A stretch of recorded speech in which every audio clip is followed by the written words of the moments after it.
वट सावित्री व्रत कथा। जेठ मास की पूर्णिमा को दक्षिण भारत की सुहागिन महिलाओं द्वारा वट सावित्री व्रत का पर्व मनाया जाता है। कहा जाता है कि वट व्रत की जड़ों में ब्रह्मा, तने में भगवान विष्णु, में डालियों में पत्तियों में भगवान शिव का निवास स्थान माना जाता है।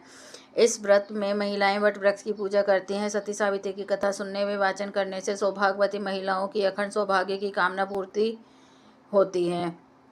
वट सावित्री व्रत कथा। भद्र देश के एक राजा थे जिनका नाम अश्वपति था। भद्र देश के राजा अश्वपति के कोई संतान नहीं थी। उन्होंने संतान की प्राप्ति के लिए मंत्रोच्चारण के साथ प्रतिदिन 1,00,000 आहुतियाँ दी। 18 वर्षों तक यह क्रम जारी रहा। इसके बाद सावित्री देवी ने प्रकट होकर वर दिया कि राजन, तुझे एक तेजस्वी कन्या पैदा हो गई। सावित्री देवी की कृपा से जन्म लेने के कारण से कन्या का नाम सावित्री रखा गया।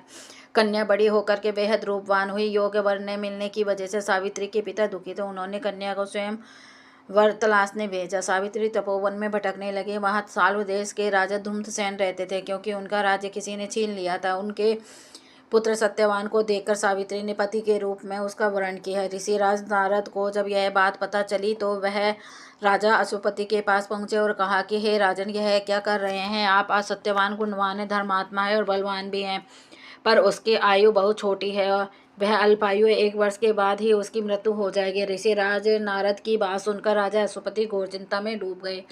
सावित्री ने उनसे कारण पूछा तो राजा ने कहा, पुत्री, तुमने जिस राजकुमार को अपने वर के रूप में चुना है वह अल्पायु, तुम्हें किसी और को अपना जीवन साथी बनाना चाहिए। वह इस पर सावित्री ने कहा कि पिताजी, आर्यकन्या अपने पति का एक बार ही वरण करती है, राजा एक बार ही आज्ञा देता है और पंडित एक बार ही प्रतिज्ञा करते हैं और कन्यादान भी एक ही बार किया जाता है। सावित्री हट करने लगी और बोली, मैं सत्यवान से ही विवाह करूंगी। राजा अश्वपति ने सावित्री का विवाह सत्यवान से कर दिया। सावित्री अपने ससुराल पहुंचते ही सास ससुर की सेवा करने लगी।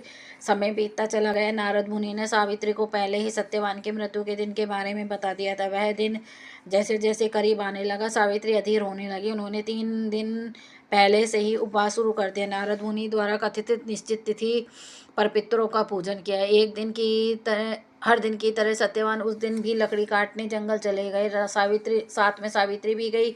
जंगल में पहुंचकर सत्यवान लकड़ी काटने के लिए एक पेड़ पर चढ़ गया। तभी उसके सिर में तेज दर्द होने लगा। दर्द से व्याकुल सत्यवान पेड़ से नीचे उतर गए।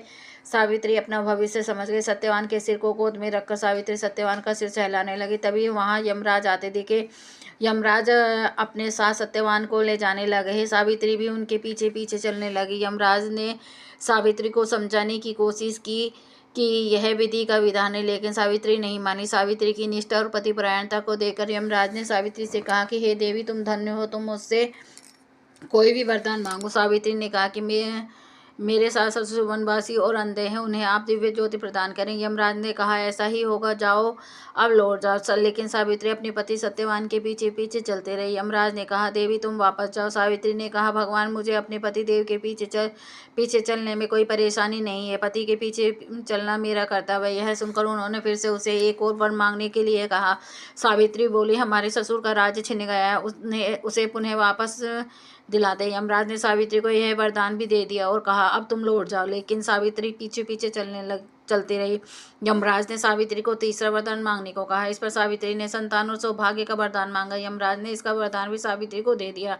सावित्री ने यमराज से कहा कि प्रभु, मैं एक पतिव्रता पत्नी हूँ और अपने मुझे पुत्रवती होने का आशीर्वाद दिया है। यह सुनकर यमराज को सत्यवान के प्राण छोड़ने पड़े। यमराज अंतर्ध्यान हो गए और सावित्री उसी वट वृक्ष के पास आ गई और जहाँ उसके पति का मृत शरीर पड़ा था। सत्यवान जीवित हो गया और दोनों खुशी खुशी अपने राज्य की ओर चल पड़े। माता पिता को दिव्य ज्योति प्राप्त हो गई। इस प्रकार सावित्री सत्यवान चिरकाल तक राज्य भोग। गणेश जी की कहानी। एक बुढ़िया माई थी, मिट्टी के गणेश जी की पूजा करती थी। रोज बनाए रोज गल जाए। एक सेठ का मकान बन रहा था। वो बोली, पत्थर का गणेश जी बना दूं। मिस्त्री बोले, जितने हम तेरा पत्थर का गणेश घड़ेंगे उतने में अपनी दीवार ना चिन लेंगे।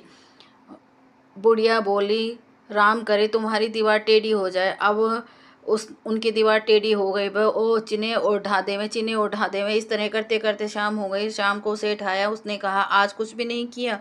वो कहने लगे, एक बुढ़िया आई थी, वो कह रही थी मेरा पत्थर का गणेश जी घड़ दो। हमने नहीं घड़ा तो उसने कहा तो तुम्हारी दीवार टेढ़ी हो जाए। तब से दीवार सीधी नहीं बन रही है, बनाते हैं उठा देते हैं। सेठ ने बुढ़िया बुलवाई। सेठ ने कहा, हम तेरा सोने का गणेश जी गढ़ देंगे, हमारी दीवार सीधी कर दे। सेठ ने बुढ़िया को सोने का गणेश जी गढ़ दिया।